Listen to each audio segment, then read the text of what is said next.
Existen muchas personas que hoy en día están diciendo que la gracia es una doctrina, una enseñanza o una forma novedosa de explicar el evangelio. Bueno, déjame decirte que la gracia se ha predicado desde hace mucho tiempo y es desde el tiempo bíblico. La gracia ha sido expuesta en la Biblia y es la única verdad. De tal manera que hay una de las maldiciones olvidadas en la Escritura.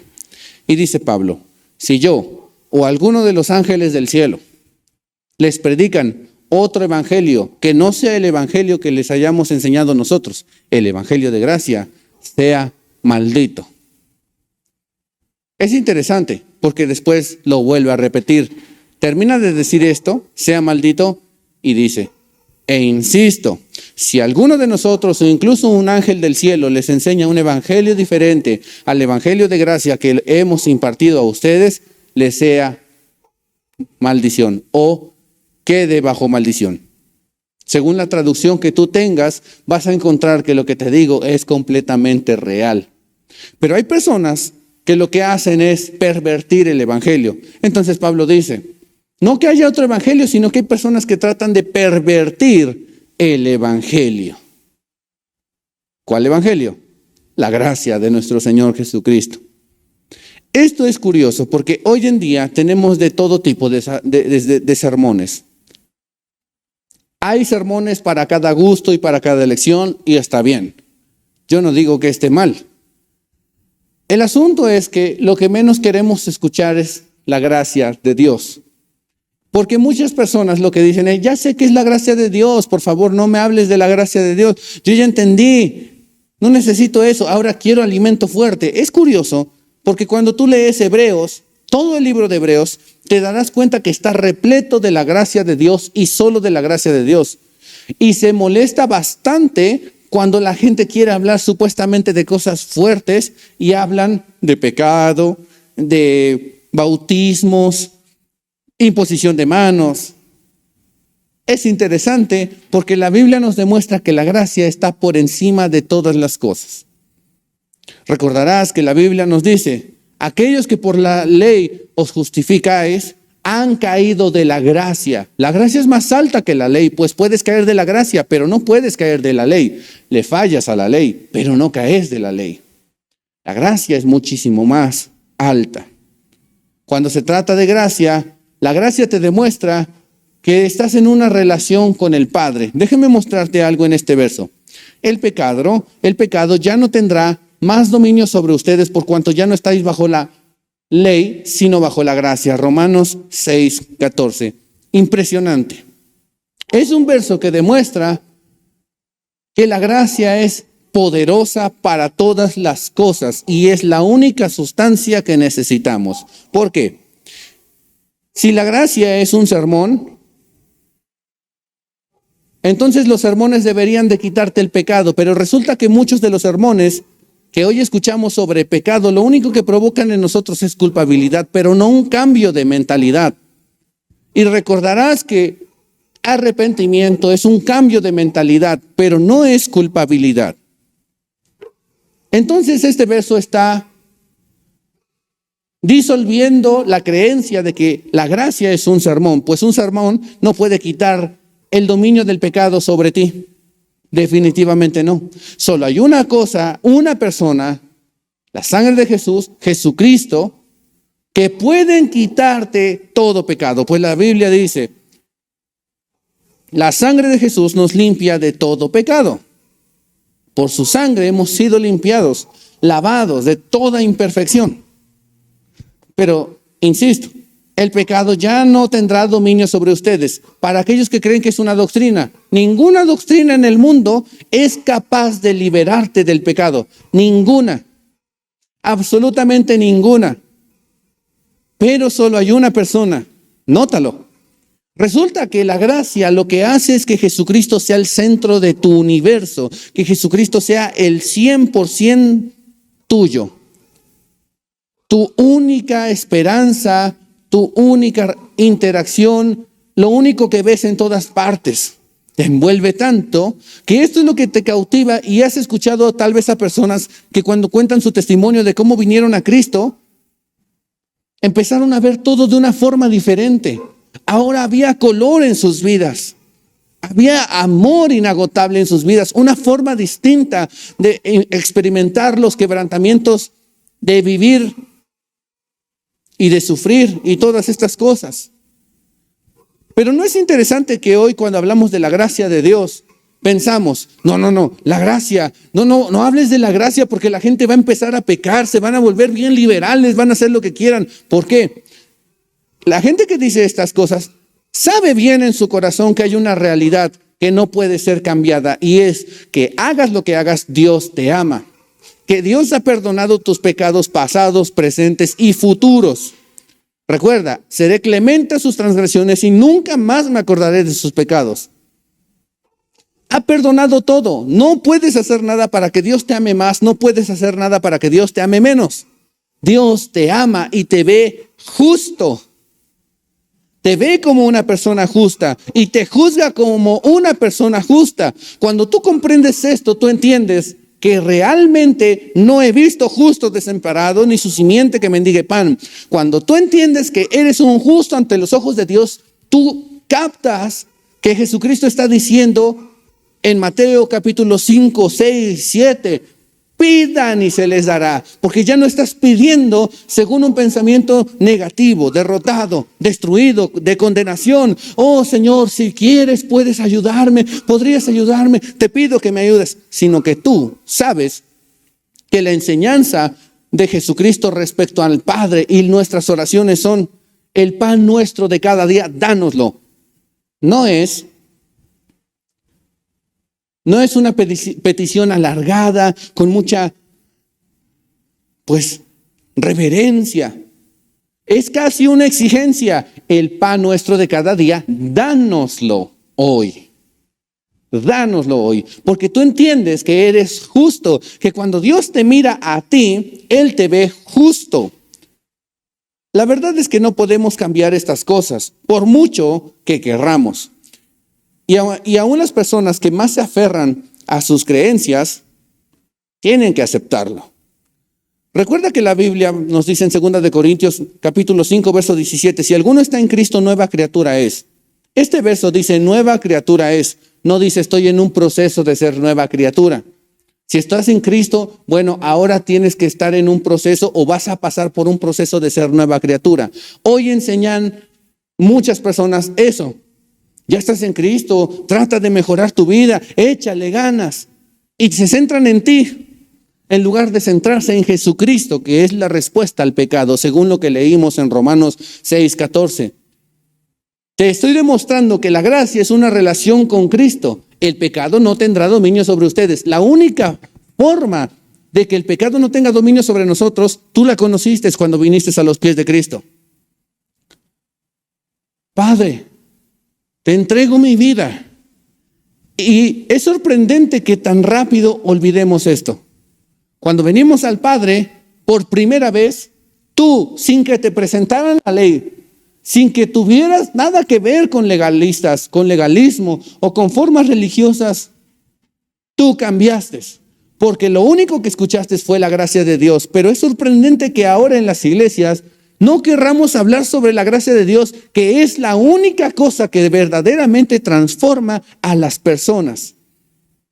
Es tan poderosa la gracia de Dios que cuando viniste, así haya sido el peor, y puedes buscar en internet testimonios de lo que te estoy diciendo, aun cuando eran los peores, de lo que más condenamos en el mundo, quizás no le hacían caso a nadie, quizás habían equivocadose con todos los pecados que te puedas imaginar. Escucharon un día, Dios te ama demasiado sin importar lo que hayas hecho. Quebrantó su corazón esa declaración de gracia, porque eso es parte de la gracia. ¿Y qué pasó? Dejaron toda la vida que llevaban. El pecado no tendrá más dominio sobre ustedes por cuanto no estáis bajo la ley, sino bajo la gracia. Hoy enseñamos sobre buen comportamiento. Compórtate, hermano, cambia. Mujer, deja de molestar a tu hombre. Hombre, deja de lastimar a tu mujer. Nunca van a lograrlo por sí mismos, porque estás predicando comportamiento y no la relación con Cristo. Estás escuchando sobre el legalismo, pero no estás escuchando sobre una relación perpetua con Cristo. ¿Cómo no has de perder tu primer amor? ¿Cómo no has de tener un único primer amor? La gracia te enseña a tener un amor perpetuo y no un primer amor. Entonces tiene sentido que en 2 de Corintios 5:17 diga, si alguno está en Cristo, nueva criatura es. Lo dice literalmente, nueva criatura es. Tú te harás una pregunta. Bueno, estás diciendo que es literal, nueva criatura es, pero yo sigo siendo el mismo. Déjame decirte que esto sucede en tu espíritu. Cuando Dios habla de justicia sobre ti, cuando dice que eres justo, literalmente lo dice. No importa lo que estés haciendo en tu carne, porque Él te ve de espíritu a espíritu. Él es espíritu. Dios es espíritu. Recordarás que la Biblia nos enseña claramente esto en Juan 4:24. Dios es espíritu y los que le adoran, es necesario que adoren en espíritu y en verdad. Aquellos que son capaces de adorar en espíritu y en verdad es necesario que adoren. No importa cómo lo pongas. Simplemente Dios es espíritu. La realidad de Dios se mueve en el espíritu. Y puedes encontrar esto en toda la Escritura, desde el principio. El Padre se movía en espíritu cuando fue diseñado el mundo. Sobre la faz de las aguas estaba el Espíritu. Siempre todo funciona en el Espíritu y del Espíritu traemos a existencia real todo en el mundo natural. Es por esto que la transformación de las personas es poderosa cuando vienen a la gracia de Cristo. Porque se arrepienten en el Espíritu. Muchas veces nos arrepentimos en la carne por escuchar sermones que nos hacen reflexionar. Pero los sermones no nos cambian. Los sermones, por eso se llaman sermones. Cuando tú estás regañando a tus hijos, o cuando te regañaron a ti cuando eras pequeño, que decías, ya me vas a sermonear. Por eso se llaman sermones. Sermonean a la gente. Y es interesante porque hoy lo que hacemos es condenar a las personas. No sirves, no lo vas a lograr. Si sigues así, ¿cómo esperas que Dios te responda? ¿Cómo esperas que Dios te ayude? Necesitas echarle ganas, vamos. Mantén un buen comportamiento, mantén un buen carácter. No puede ser que seas tan débil. Lucha, no llores, esfuérzate y sé valiente, no temas. Y decimos esas cosas, pero sin un verdadero sentido. No estamos revelando el verdadero Padre Celestial. ¿Cómo es el verdadero Padre Celestial? Resulta que el verdadero, el que está escrito en los evangelios, es un Padre que te comprende mejor de lo que tú te comprendes. ¿De dónde lo sacas? Nadie conoce al hombre sino el Espíritu que mora en él. Nadie conoce mejor al Padre sino el mismo Espíritu que mora en él. Hombre y Padre Celestial. Nadie conoce esto mejor que el mismo Espíritu que mora en cada uno. Ahora, ¿quién nos dio el Espíritu? El Padre. Es de Él.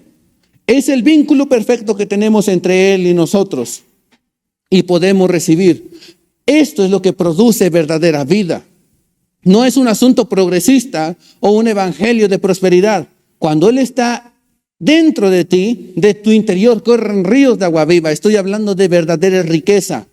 Verdadera riqueza. Y no hay forma de espiritualizar esto. Hay riqueza en tu conocimiento, hay riqueza en tu espíritu, hay riqueza en tu alma, hay riqueza en tus fuerzas, hay riqueza en todas las cosas que tú desempeñas. Hay riqueza en tu trabajo, hay riqueza financiera. No puedes espiritualizar nada de esto.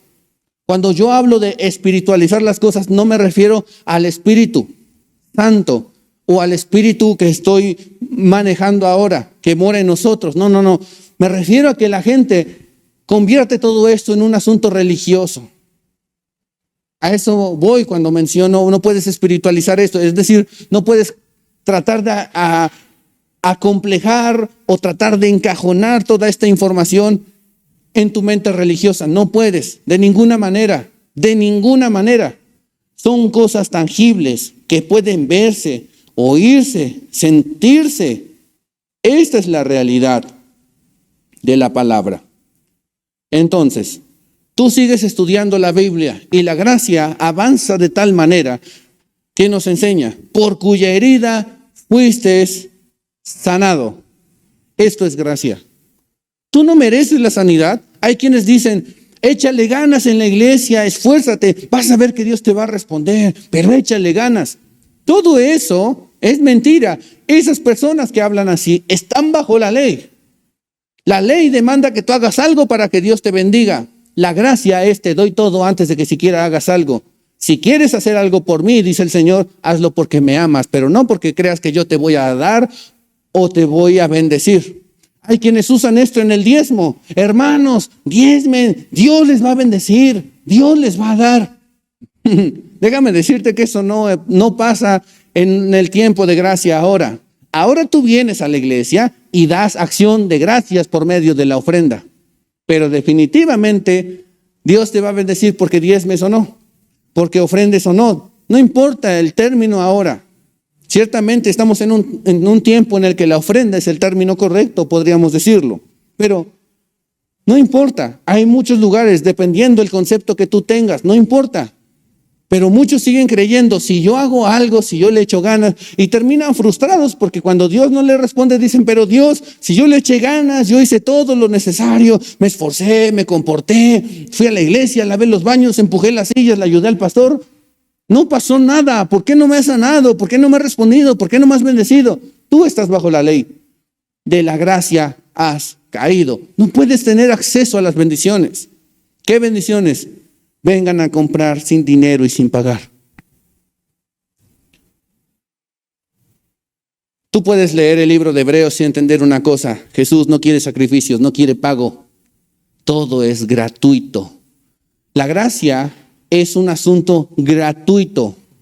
Si tú empiezas a hacer algo para ganártelo, ya no es gratuito. Ya es recompensa. No por obras, para que nadie se gloríe.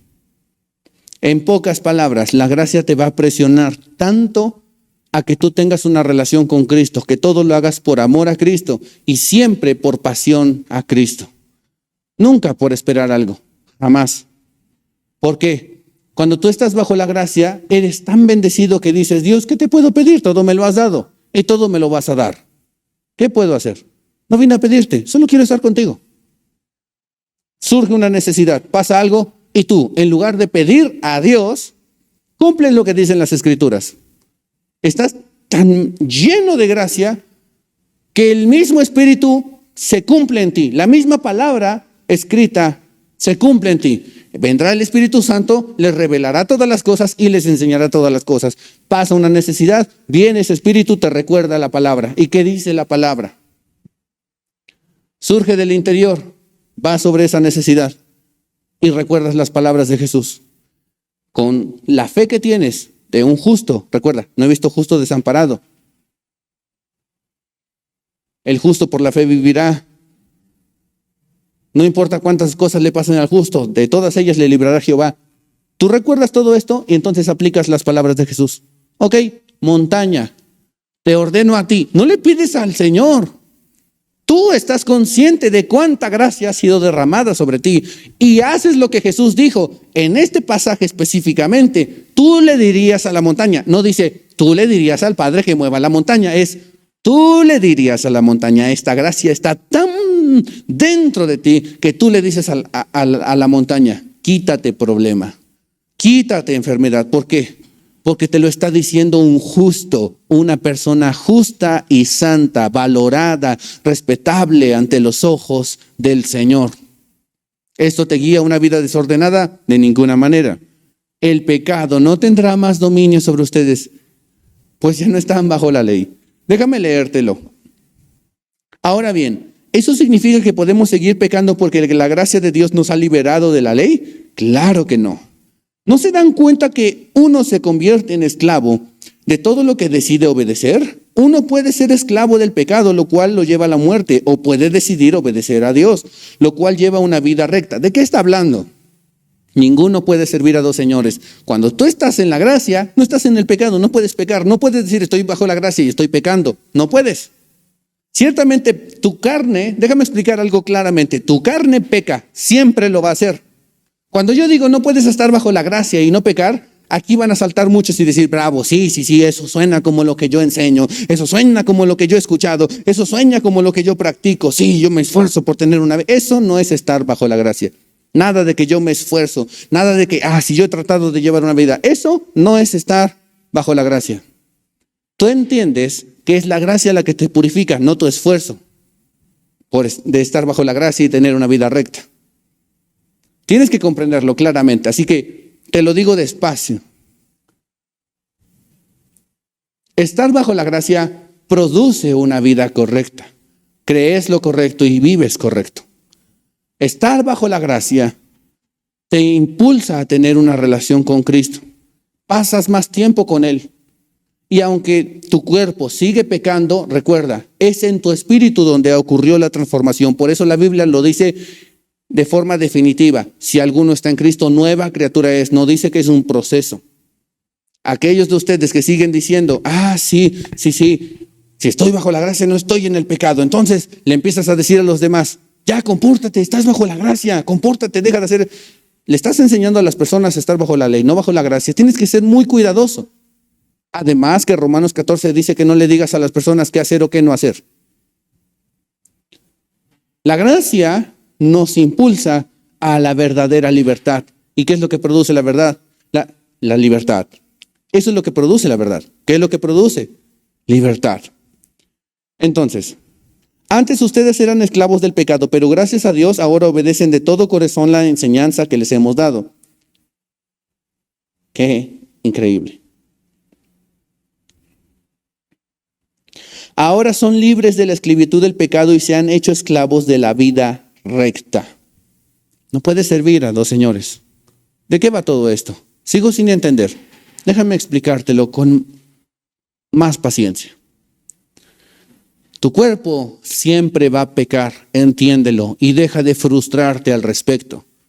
Tus familiares siempre van a pecar, compréndelo y deja de frustrarte. Empieza a creer lo que Jesús dice sobre ti. Eres justo y eres santo. A pesar de todos tus pecados, ¿por qué? Porque Él está hablando de tu espíritu. Tu carne, insisto, es tu carne. La Biblia dice, la carne para nada aprovecha. Es tu carne, asimílalo y punto. Es tu carne. Por eso Pablo decía, lo que yo no quiero hacer, eso hago, porque es tu carne. Es tu carne. La transformación de la que habla Corintios es en tu espíritu. No, pero es que tenemos que lograrlo en la carne. No lo vas a hacer. No lo vas a hacer. No lo vas a hacer. No lo vas a hacer. ¿Por qué? Cuando Adán falló, Él condenó a la humanidad a morir. Y gracias a que Él pecó, su vida se acabó. De cierto morirás, son las palabras que salieron. Son las palabras declaradas, no puedes decir otra cosa. Si comes de este fruto, fue la instrucción correcta. Si comes de este fruto, de cierto morirás. Pero ¿qué no Génesis nos dice que Adán murió hasta los 900 años? Observa. Es que el espíritu y la carne son dos cosas diferentes. De cierto morirás. ¿Tú crees que Dios mintió? Murió. Adán murió cuando comió ese fruto. De cierto morirás. ¿Nunca crees que Dios mintió? De cierto morirás. Murió en su espíritu. Tu carne murió hasta los 900 años. Es decir, no es inmediatamente tu carne. Son dos cosas diferentes. Acepta y asimila que tu carne siempre va a fallar y a pecar. Y no te frustres por ello. Lo que tú tienes que hacer es que el espíritu sea más fuerte que tu carne. ¿Cómo lo haces? Solo síguete relacionando con Dios. Sigue aprendiendo sobre la gracia de Dios de forma sobrenatural, no por tus fuerzas. No es por fuerza, dice el Señor. No por fuerza. De forma sobrenatural el cambio y la transformación de la gracia vienen sobre ti y entonces eres alumbrado por Dios. Lámpara es a mis pies tu palabra y lumbrera mi camino, ¿cierto? Entonces todo lo que haces de repente está bien, incluso en tu carne, porque eres gobernado por una fuerza más grande que tú. Si esta palabra fue de bendición para ti, te invitamos a compartirla, darle like y escribirnos qué fue lo que te inspiró y habló. Te animamos a apoyar este ministerio para que más personas escuchen esta palabra de gracia. Suscríbete para que no te pierdas ninguna de nuestras publicaciones.